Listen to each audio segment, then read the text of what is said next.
밀리터리 팀 서바이벌 강철부대 2 어느덧 시즌2도 막바지에 다다르고 있습니다. 총 8개 참가 부대 중에서 특전사, UDT 2개의 팀이 결승전에서 맞붙게 되었는데요. UDT야 전통적인 강호로 시즌1에서도 우승을 차지하였고 우리나라 특수부대계의 대표적인 부대로 알려져 있는 부대이기에 시즌1에 이어서 시즌2에서도 당당하게 결승전에 진출하여 또다시 우승을 노리고 있습니다.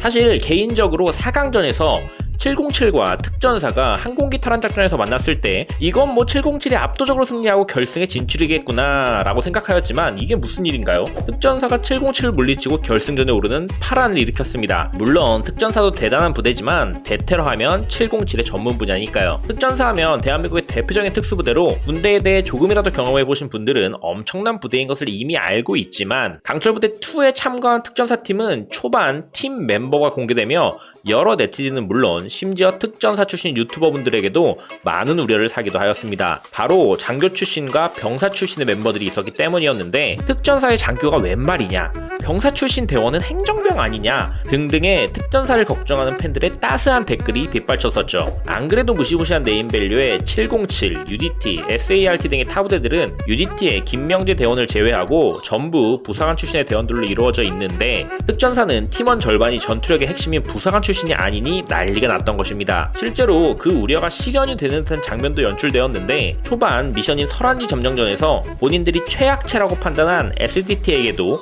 진땀승을 하는 모습을 보이기도 하였죠. 더미를 옮길 때 앞에서 전혀 속도를 못 내던 두 사람에게 더 뛰어야 된다고 절규를 하던 오상영 대원과 죽일 듯이 쳐다보던 최용준 대원의 눈빛은 그런 특전사가 어떻게 결승전에 올라오게 된 것이냐. 그동안 여러 미션을 수행하면서 특전사의 미션 수행에 대해 커뮤니티에서 수많은 의견들이 있었는데 그중 가장 눈에 띄는 의견은 바로 장교 출신인 김항중이 빠져서다 라는 것이었습니다. 장교가 빠진 것은 물론 딱 봐도 무시무시한 피지컬의 부사관 출신 성태현 대원이 들어오면서 특전사는 결승전까지 올라오게 된 것이죠. 사실 이전에도 특전사팀은 물론 장교 출신 팀원들에 대해 왈가왈부가 많았습니다. 시즌1에서 특전사는 4강 서울함 탈환 작전에서 혼자서 3발의 탄을 맞은 장교 출신 정태균 대원의 대활약으로 탈락하게 되었었으며 해병대 팀의 정훈 대원은 해병대가 가장 먼저 탈락하면서 특별한 활약상을 보여주지도 못하였었습니다. 이런 걸 보면 진짜로 특전사에는 장교가 필요 없나 보다 라는 매우 합리적인 생각이 들기도 합니다. 특히나 항공기 탈환 작전은 처음에 제목만 들었을 때는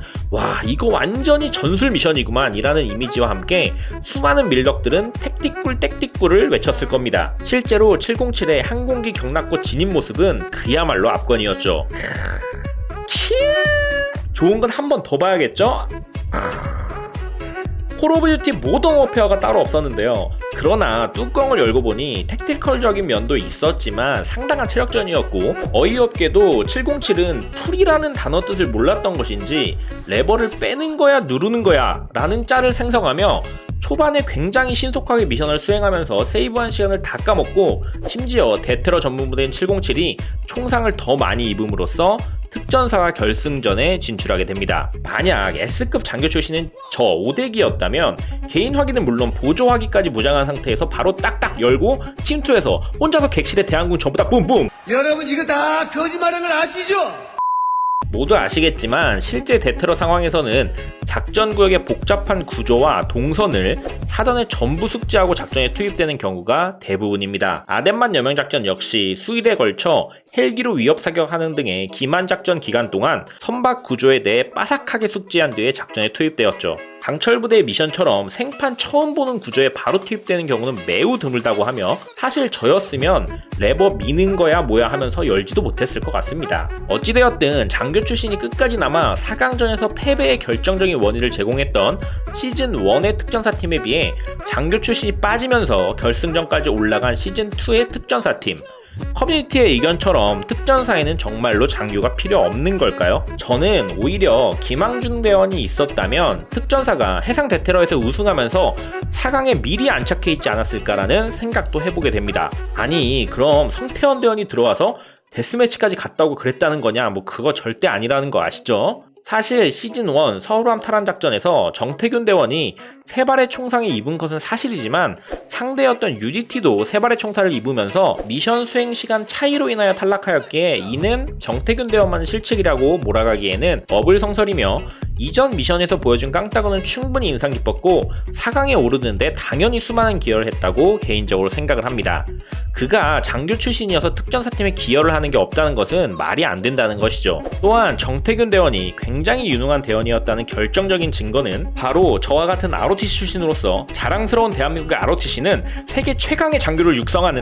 또한 시즌2의 김항중 대원은 대테러 요인 구출 미션에서 침착하고 한 수 앞을 내다보는 명령하달로 특전사의 승리를 이끌었으며 또 다른 자랑스러운 ROTC 해병대 장교 출신인 정호근 대원과 이 미션에서 매우 큰 존재감을 드러내기도 하였습니다. 사실 특전사팀은 김항중 대원이 빠진 이후에 승승장구한 것만은 아니었습니다. 해상 대테러에서는 SART와 해병대팀이 총상을 많이 입어 최종적으로 2위를 기록하긴 하였지만 미션 수행 시간은 가장 늦었으며 데스매치에서는 연합팀 HID의 도움으로 기사회생할 수 있었고 항공기 탈환 작전에서도 비행기 화물칸을 차는 데서 실수도 있었으며 상황판을 밟고 넘어지기도 하는 등 우여곡절이 많았던 것이 사실입니다. 결과적으로 특전사가 결승전에 올라간 것이 김항중 대원이 빠졌기 때문이라는 결과론적인 사고를 할 수 있는 것이 이해는 갑니다만 반대로 김항중 대원이 있었다면 데스매치에 가지 않고도 결승에 오를 수 있지 않았을까라는 생각도 해보게 됩니다. 실제로 커뮤니티에는 나이에 비해 떨어지는 체력도 아니며 장교 출신으로서 판단과 지휘 능력도 좋게 그려진 김항중 대원을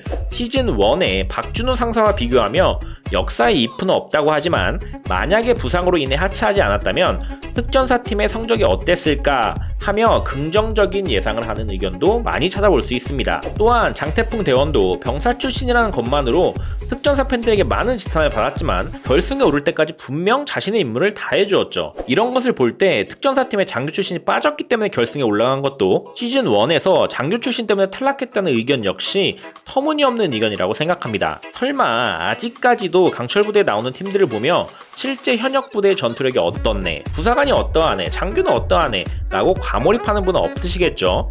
근데 해상 대테러 때 격실 들어갈 때 보니까 코너 찍고 들어가지 저렇게 들어가는 게 맞나요? 저거 CQB 교류에 안 맞는 건데. 그리고 진입할 때 소총 킥하고 들어가야지 저 따구로 소총 들고 들어가다 진입하는 격실 문 옆에 적이 있으면 소총 다 잡히고요. 그리고 저렇게 문 앞에 서 있으면 대구박 다 날아가는 거 모르나?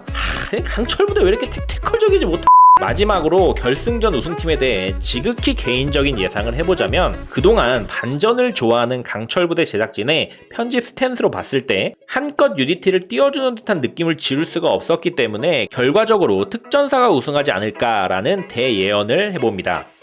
근데 특전사가 또 우승하면 이봐 특전사에 장교 빠지니까 우승하잖아 라는 이 과몰입 허세들이 옳다쿠나 하고 댓글창에 달려들 텐데 특전사 출신은 아니지만 같은 육군으로서 S급 장교 출신인 제가 나가면 바로 대한군 붐붐 우주센터 폭발물 죄다 제거하고 바로 여러분 이거 다 거짓말인 걸 아시죠?